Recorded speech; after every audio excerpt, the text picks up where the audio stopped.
Have you ever left something important unsaid, thinking there would always be time later? This is the story of a man who learned the hard way that some words cannot wait. Marcus was 38 years old and had pride the size of the Empire State Building. He worked as a manager at a logistics company in Chicago, woke up at 5 in the morning every day, paid his bills on time, and considered himself a man of principles. To him, apologizing was a sign of weakness. Admitting mistakes was something people without character did. And it was precisely this thinking that pushed away the only person who truly cared about him. His younger brother, Daniel. The fight had started over money.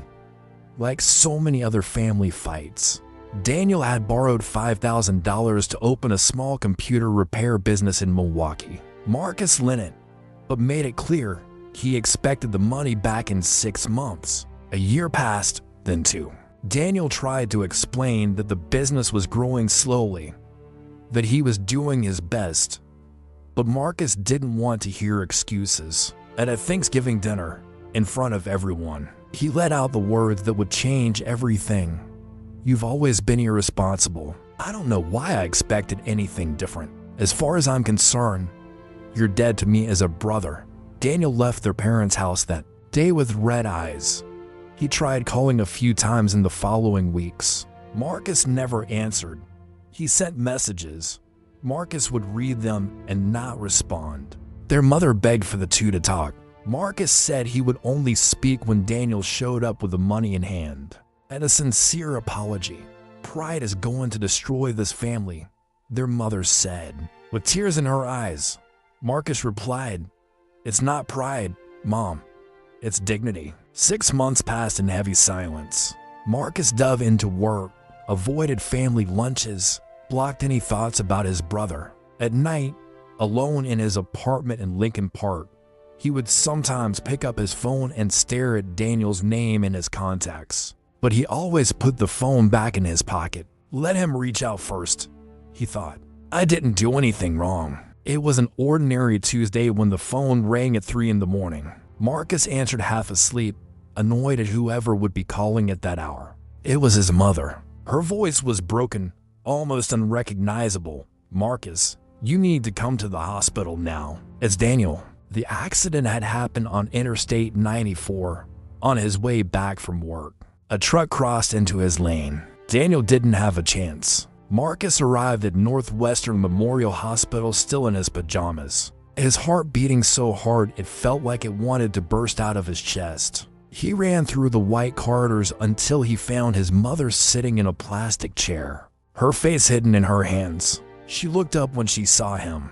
She didn't need to say anything. Marcus understood everything in that look. "He asked for you," his mother whispered. "In the last minutes before he said your name." Marcus felt as if someone had stuck a knife in his chest and twisted it. He fell to his knees right there in the hospital corridor. People passed by, doctors, nurses, entire families living their own dramas. But for Marcus, the world had stopped. "No, no, no," he repeated, his hands shaking. "I was going to talk to him. I was going to. I was just waiting." But waiting for what? That question tormented him in the days that followed. At the funeral, Marcus saw the closed casket and wanted to scream, wanted to punch the walls, wanted to go back in time and erase everything he had said at the damn Thanksgiving. People came to offer condolences and he could barely look at them. How could he accept condolences when the pain was his fault? In the drawer of Daniel's room, their mother found an envelope with Marcus's name on it. Inside was $3,500 in cash and a handwritten letter. "Bro, I managed to save this. Much so far. I know it's still short, but I swear I'll pay the rest. I just wanted us to talk.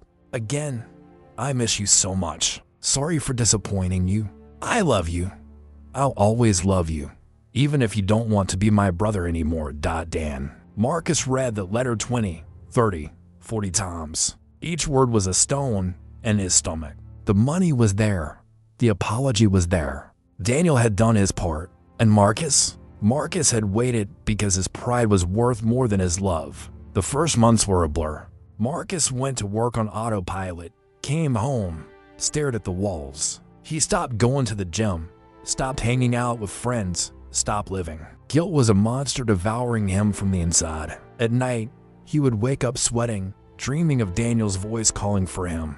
Some things can't be undone, he thought. Some doors, when they close, never open again. It was in the 3rd month after the accident that something changed.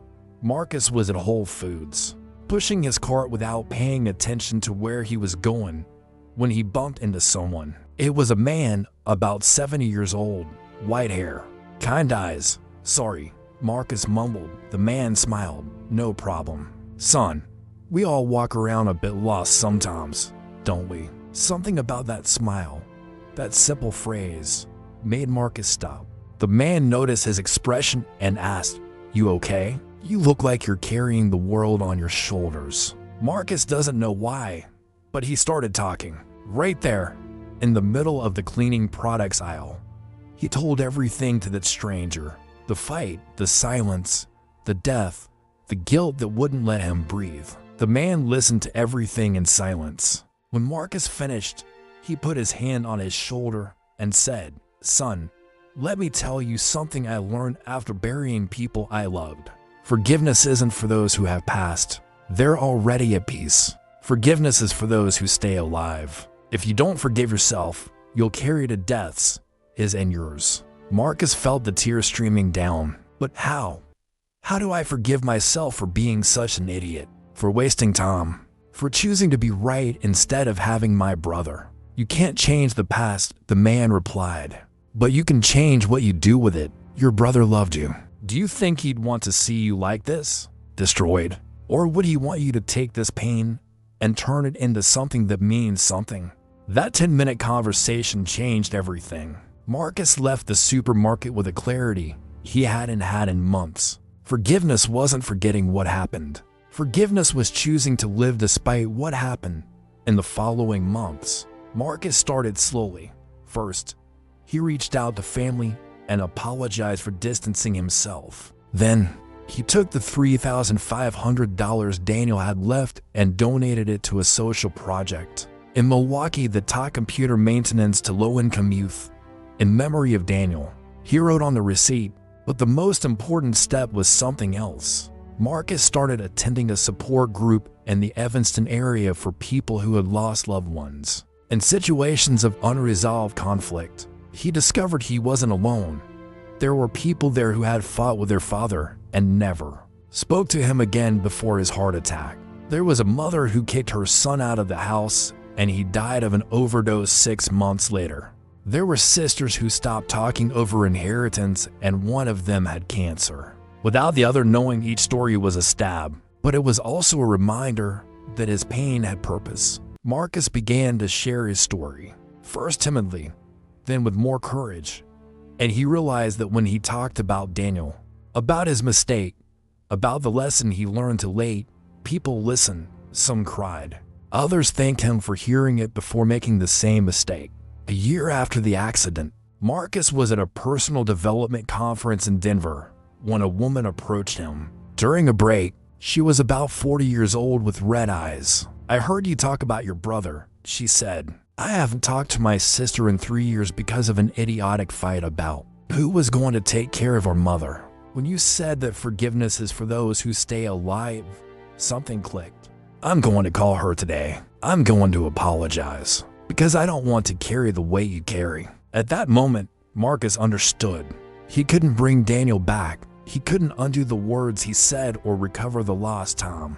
But he could use his pain to prevent other people from making the same mistake. He could transform the worst moment of his life into the greatest lesson he ever taught. Today, Marcus maintains a small project on social media where he shares real stories of people who regret leaving things unsaid.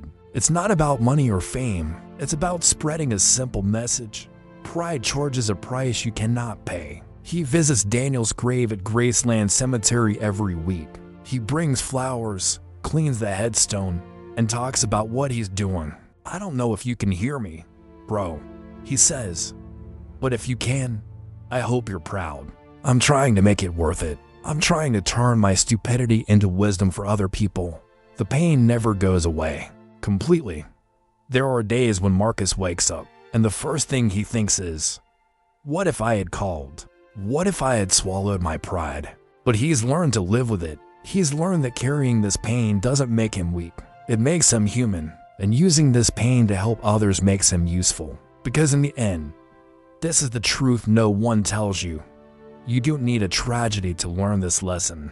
You don't need to lose someone to understand the value of apologizing. You don't need to carry a weight for the rest of your life to discover that pride is worth nothing compared to love. Think about the people you've distanced yourself from, the fights you feed, the grudges you hold. Like trophies, ask yourself, is it worth it? Is it worth being right if it means losing who you love? Is it worth holding resentment if tomorrow the person might not be here anymore? Marcus learned that forgiveness isn't about forgetting who hurt you or who you hurt. Forgiveness is about choosing not to let the past kill your present. It's about understanding that we're all human, we all make mistakes, and we all deserve more than one chance. If you're in that situation now, if there's someone you need to forgive or ask forgiveness from, don't wait. Don't be like Marcus was.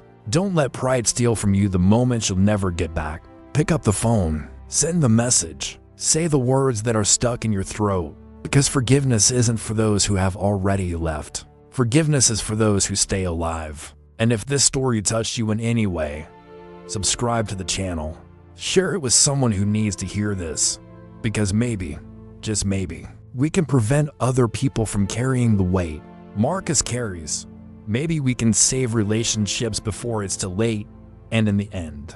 Isn't that what it's all about? Using our pain to ease the pain of others? Turning our mistakes into lessons that save lives. Don't let your request get stuck. Don't wait until it's too late. Do it today. Do it now. Because tomorrow is a promise no one can guarantee you.